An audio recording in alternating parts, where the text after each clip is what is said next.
Joseph, D? our favorite person is in the news. Okay, our least. Okay, my least favorite person.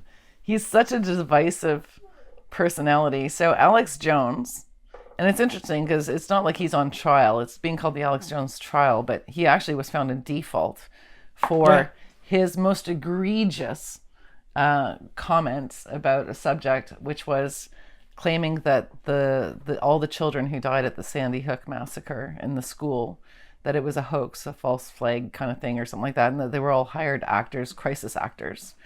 Why was he found in default? Because he didn't mount a defense. Because he refused to produce documents in discovery, we would call it. I'm not sure if it's called the same thing in the States. Yeah, similar. Discovery. Yeah, and for good reason. He had no defense. Yeah, well, I mean, my understanding of his defense is that he actually believed it to be true at the time he was saying it. Okay. So here's where he becomes... And I believe that I'm going to regrow the hair on top of my head. I'll be 6'7". I can dunk like LeBron James.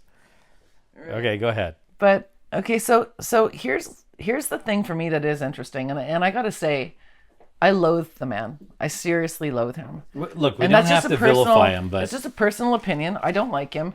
But, fair game. When he got booted off of all social media on the same day, so clearly coordinated, it was like Facebook, Twitter, YouTube, everything. He got booted off all social media platforms. Fickle.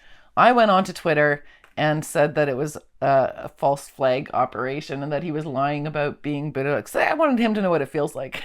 Yeah, I get it. And I kept it up. I came up with it. And I claimed to know everything about how the internet works and everything. It was really fun, driving people crazy. But also at the same time, I am an absolute advocate for unfettered freedom of speech. Speech is speech, actions are actions, and words cannot become a form of violence. Though words can actually incite violence, and that's the intriguing thing with Alex Jones for me, is that he says things, maybe he believes them to be true, but the results end up in things like Pizzagate, where somebody goes down to a pizza parlor with an actual gun ready to kill people, which is a criminal act. Okay, so let me say this. We know that speech can get to the level of inciting violent acts, hate, and other criminal acts, and then also be civilly liable for defamation. So there is a... Well, to be honest with you, inciting hate doesn't bother me because Alex Jones makes me hate him. So no, I know. He's but inciting me to hate him, actually. We live in dangerous times on both sides of this. Inciting hate, though, is like, to me, it's serious when it results in behavioral changes and actions, right? Sometimes things that are actual actions. We saw, look, with all due respect, sorry, I need this paper. We see how rhetoric, unfettered rhetoric, has a very serious, impact on people's opinions. And that translates into bad government policies and actions. Not in democracies necessarily, but we got to be careful. Yeah, but it's very insidious. Because people who hate already hate. So we have to delineate, and this is a difficult question. It's a difficult question. When does free speech start to become illegal? Okay, but in terms of the hate thing, just to be clear, the reason why I really like people being allowed to say whatever they think instead of suppressing it, they're still going to think it. So freedom of speech unfettered allows you to know who the morons are. I agree. If you don't let them speak, they're still thinking it. They're still feeling it. They still have the hate, but you just don't know who they are. So let them speak. That's the best reason to not silence people. But where's the line? Well, for me, I think... this is a good example. I think my problem with Alex Jones is that I feel like he's preying on mentally ill people. Look, I think he's preying on conspiracy theory. I don't want to say mentally ill people, but people who are susceptible to a belief pattern, and he preys on that to make profit. He sells products and all sorts of things, and it's dangerous. And these people can then formulate their own ideas based upon his clearly misguided and wrong informational components. And that's a problem. Yeah. And this was a particularly repugnant way of going about it. I mean, this is not a joke. He admits that it's not a joke. He admits he was wrong about the Sandy Hook thing, and he now acknowledges. He knew he was wrong at the beginning that he opened his mouth, with all due respect. The shootings that go on in the United States, I'm sorry, we don't have it in Canada yet. It's bad. You don't do that. Well, we've had a couple of shootings. Like there was a not mosque, like that. There was a mosque shooting. And not like that. Attack on. Not like that. Every week there's a shooting in a school or The sad thing is that sending your kid to school seems to be one of the most dangerous places for them to be now. It's like I don't think so. Look, it's as a parent, population of almost 400 million. Okay, but at the same time, a broken clock can be right twice a day. This guy, Alex Jones, needs to be like really put in his place. Well, he's a conspiracy theorist right now. He's a conspiracy theorist. He does nothing to advance American culture or education or information. It's bad. Yeah. And this is a great example of bad. It's a really great example of bad. The word conspiracy has now become a pejorative, but there are actual conspiracies that exist. The problem is that it's now become a phenomenon because, like, I was really interested. I came across this article, people drawn to conspiracy theories share a cluster of psychological features. And, I've come across people who I would actually call conspiracy theorists who actually are obsessed with things like they still want to talk about things like whether or not Paul McCartney died and was replaced with a different person. And I'm just like, let's say it was true. Why would it even matter? Right? Well, that's kind of fun. And that's kind of fun. Because I'm okay whoever with replaced him. Let's have some fun with that. I don't mind that. Whoever replaced him has done some great music. It doesn't cause anybody to die. But then there was a really intriguing person I talked to who was actually a childhood friend who had then gotten really deep into all of this stuff. And it's the motives and this idea that human beings are so clever that they can mass coordinate to the level that some of these conspiracies involve it. And they mix everything together. And in this case, the person included Buddhism in it. And they were saying, and the government is trying to kill a bunch of people. And I said, okay, well, if you're Buddhist, then being reborn is actually a bad thing because you're trying to release yourself from samsara. And you're trying to, so if a whole bunch of people don't have to be reborn anymore, that would be a good thing. Totally messed with his head. But the whole point is that conspiracies individually might be true, might not be true, might be true, but for a different reason. But conspiracy theorists have become, I think, especially with the internet, a big problem because they start clumping all these things together and get sucked into almost an anxiety motivated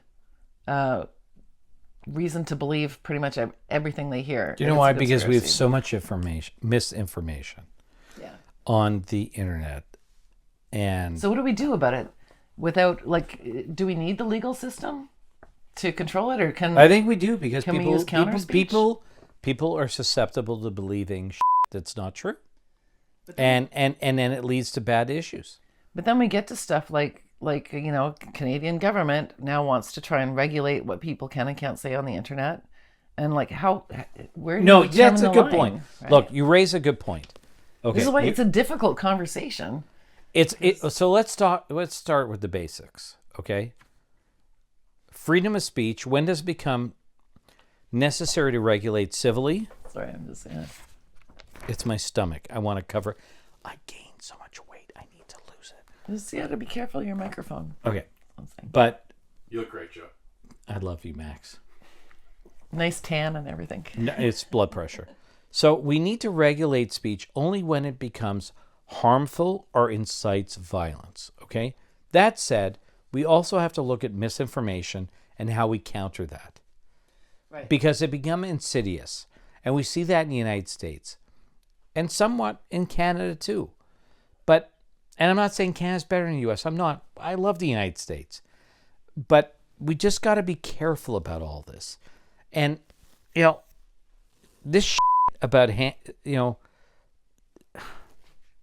can't, there's no way to defend him on Sandy Hook. Okay, so there's no way. It's bad. He should have never done this from the beginning. It's wrong. Children died. People died. Wrong. You don't do that. Yeah, and he had to listen to the parents talk about what it was like to lose their son, and there's a There was picture of one the father woman holding his dead son or something who like gave that. a It's terrible. testimony. I forgot her name, and I loved it. And when I say that, I have, like, I cried. What kind of testimony? Like I know. Do they you were think talking about, I'm telling? Do you think I'm lying? Do you think I'm an actor? right? The mother. Yeah. Oh, I know. It must have been just heartbreaking to witness this. And I imagine my own child dying. Oh yeah, I try not And it killed me. But God bless her. So in the bigger picture, in terms of like freedom of speech issues and so on, and accountability and responsibilities for misinformation, Bolting. there was a journalist who was being sued for defamation, and then there was like a countersuit, and it was like a thing going on in BC with a sports person, and so when I was following that case in court, there was a document created or presented on the ethics of journalism, investigative journalism, that said primary goal number 1: remember, when you're reporting about human beings.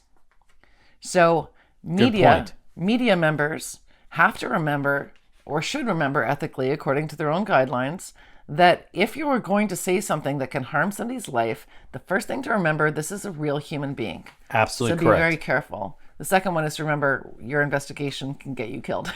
So, but we'll leave that one aside. But the first one is really important for everybody. And like, I have a YouTube channel, and I've been really confrontational with people.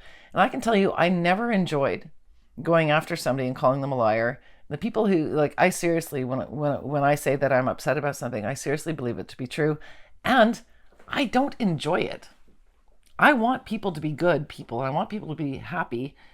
But this is the thing, that the internet is changing in our world, and that people actually get off on making people miserable. They get off on anger. Oh, yeah, you're absolutely right. And so that, I think, is the thing making Alex Jones so powerful and so dangerous. It's not that he's a person saying something. It's that there's so many people who want him to be right, who want to get angry over something. Why is that? And that's why I was looking into this. Why is that? It's not just this psychology endemic article. It's not just endemic to the United States. If we could change, but the way we're people out of respond- criminal law. Okay, we're so f***ing out of our sphere here. Okay, Right. What's that endemic to? Well, that's what we need to figure out. I think that needs to be the Oh, focus. I get it. I get it. It needs to be the focus. Is trying. No, to but I figure get out- it. So here's People feel disconnected. yeah. Okay, can I talk for a second? Yeah, it's your turn. People feel disconnected, disenfranchised. Their voice doesn't count. They feel marginalized. They're medicated. They're hurting. They all believe that they're suffering Oh, from. if they all had a good scotch, like or a bourbon with a Woodruff Reserve, they'd feel better. I do like the I'm oaky joking. flavor of this. Okay, alcohol doesn't solve anything.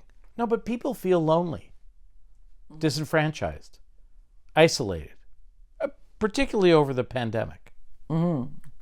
We need a better way. We need a better way. We need to include people. We need to have a more inclusive dialogue, society, political system. We need better. That's why we have polarization. Yeah. Right? Right. So let's just think for a second about. So as we mentioned at the beginning, there was a default decision that he's guilty. So this Well, he didn't defend it. This entire thing. Good for him. He didn't produce documents, and so it was all about his penalties, right? And how much money he had to pay. Well, he didn't. Okay, in any civil suit, are you liable? He didn't defend the liability, and he didn't produce documents. Maybe he did produce documents, but not everything. That's literally why it was in default, is because he failed to comply with an order to produce documents. But he also didn't defend the action, much to his credit. Some stuff happened at the end where his lawyer accidentally gave a whole bunch of text messages, pretty much gave the contents of his cell phone. By email? By email or some sort of electronic delivery system, gave a whole bunch of cell phone contents with text messages related to a number of other subjects, some of them relevant to statements that could potentially cause him to be found guilty of perjury. I'm seeing that word tossed around. So And this is an interesting thing too, because we were talking about the difference between criminal and civil actions. So one of his problems right now could potentially be, and you can talk a little bit because you've been reading this article. You can talk a little bit about how he got them or whatever and what's in it, but and what that means. But if you lie under oath, then it can go from a civil suit to a criminal suit.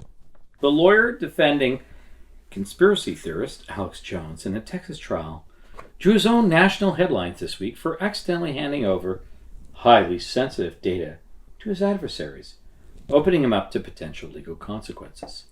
Houston lawyer, whatever, acknowledged that Jones' legal team had provided lawyers for the parents of children killed in the Sandy Hook Elementary School mass shooting with digital copy of the InfoWars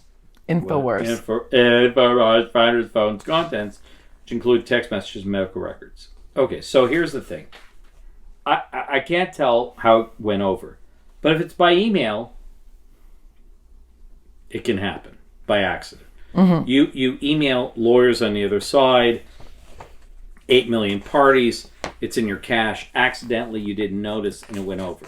But you were telling me earlier that there's a difference in the way that Canadian lawyers would handle such a situation versus what seems to have happened here. I'm not going to give evidence or opinion on behalf of everybody, but my experience has been if we divulge information by accident that the other party knows was by accident, they respond by, I've received certain information that I know was sent by accident.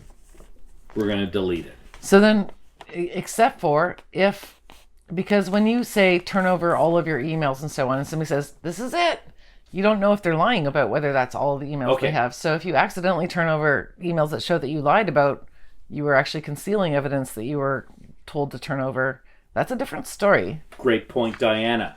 Thank you. I'm learning. You're ahead of the game. Okay, so let's break this down. Well, let's say you're an idiot and you turn over by email text messages that show that your client's a f***ing asshole. Well, but are you an idiot or are you just complying with the subpoena? Okay. You send an email that accidentally has confidential emails or text messages that are crucial to the litigation. Normally in Canada, that's part of your discovery. In other words, when you're suing each other, relevant information in your possession should be disclosed, unless there's some overriding privilege. If it is given by accident, the lawyer might say on the other side, you gave this to me by accident, I realize that, I'm deleting it. But if it breaches what your obligation was, they would say the following. You've disclosed to me by accident the following email. I can tell it was by accident. That said, it's crucial and should have been disclosed to me through documentary discovery. I'm going to seal it and seek an order from a judge so that I can have it. Well, I would not describe Alex Jones as a journalist. He probably considers himself a journalist. He probably can, gay frogs. So I don't know what that is. Yeah, there's a whole thing about, and apparently there was some changes in frogs, but he took that science and said that it was an intentional thing. The government was intentionally trying to turn frogs gay or something. I don't even know. It was just... Look, just don't go there because I love bullfrogs. Why just bullfrogs? They make the greatest sounds in the There's lake a lot of other cottages. frogs that are equally great. I f***ing love them all. I'm not gender frog. Yeah, well, there's a thing with like hormones in the water or whatever. Great. I love frogs. So, and this is again going back to is like something might actually be factually true to some extent, but the reason is the problem. It's like, and this is where conspiracy lunatics go a little bit crazy, is their whole theories about why and how. But anyway, now I can't even remember what the point was I was trying to make. It's like the gay frogs just, it makes me laugh. Because I have this picture in my head of what a gay frog would look like. And it's got a big smile on his face. All frogs are happy. Because it doesn't have to get married. So marriage is good? It can be, I've heard. It is. I love Marcy. I'm going to skip from whatever point I was going to make too. The fact that the reason that Alex Jones is so popular is that he actually is very funny. And there was one of the things that happened in the trial. He took the stand to answer questions from Sandy Hook parents' attorney. on content from InfoWars pertaining to the trial judges. They name the judge, whatever. I won't even try to pronounce the name. As seen in the clip shared on YouTube by the Law and Crime channel, one of the things, this is a quote from the lawyer. Yeah. One of the things you've been talking about a lot recently on your show, even within the past couple of months, is your allegation that government officials are aiding in pedophilia, child trafficking, and the grooming of children, right? The lawyer asked Jones. And his response, you mean like what Jeffrey Epstein did with the Clintons? Yeah, that's funny. Well, it was like it was called like the most Alex Jones response ever, and and it's seriously funny. I mean, and of course we already mentioned Pizzagate, so Alex Jones' opinion about the Clintons includes. But here's the issue, and things it's like not that, a joke, because we have to struggle this now. With where we are in society, when does free speech start to become liable? We know that if it's illegal speech, in other words, if it's untrue, you can sue for defamation, slander, etc. But when does it become criminal? And that's the thing is like, there's always consequences for what you say. And we can talk about things not involving the legal system, right? If you say some trash talk about a friend, the consequences, you might lose that friend, right? You say something that you believe to be true about an individual that you choose to name, and that person can sue you. Anybody can sue you anytime they want to. Right, but really, doesn't mean they will be successful. We need free speech. Here's the thing. We need free speech protection. We've seen social media censure by Twitter, LinkedIn. I'm banned from LinkedIn for telling the truth. We've seen Facebook. Journalists leaving media because they're being censored by their own media outlets, right, and going to a place called Substack. So there's we serious... see a very serious, really rub on, a circumscribed of what you can talk about, which is socially acceptable. And that's wrong. So one of the things we have to deal with is the fact that the public feels misinformed. They don't trust the media. And so then they turn to people like Alex Jones, and it makes his conspiracies more believable because, some of them might be partial to, because they don't trust other news sources and they feel but they're also anxious about it and so on. But I was going to mention this earlier, but I feel like this is kind of a good closing point. I remember my younger brother laughing one day and saying that he read in the news that there's a serious problem with a bridge because people were killing themselves on this bridge excessively, choosing to jump off this bridge. And they said, what is wrong with the bridge that makes people want to kill themselves? No. And that is the wrong question. And I think that's the issue with Alex Jones. It's not what is wrong with Alex Jones. It's what's wrong with the people who are attracted to Alex Jones. That's actually what I think is the important question to ask. And I think it's better than censoring Alex Jones. We need to ask what is causing people to believe that. Because it's not the bridge that makes people want to kill themselves. It's the fact that people who want to kill themselves decide to go to that bridge. Well done? Yeah, it's sad. You're right.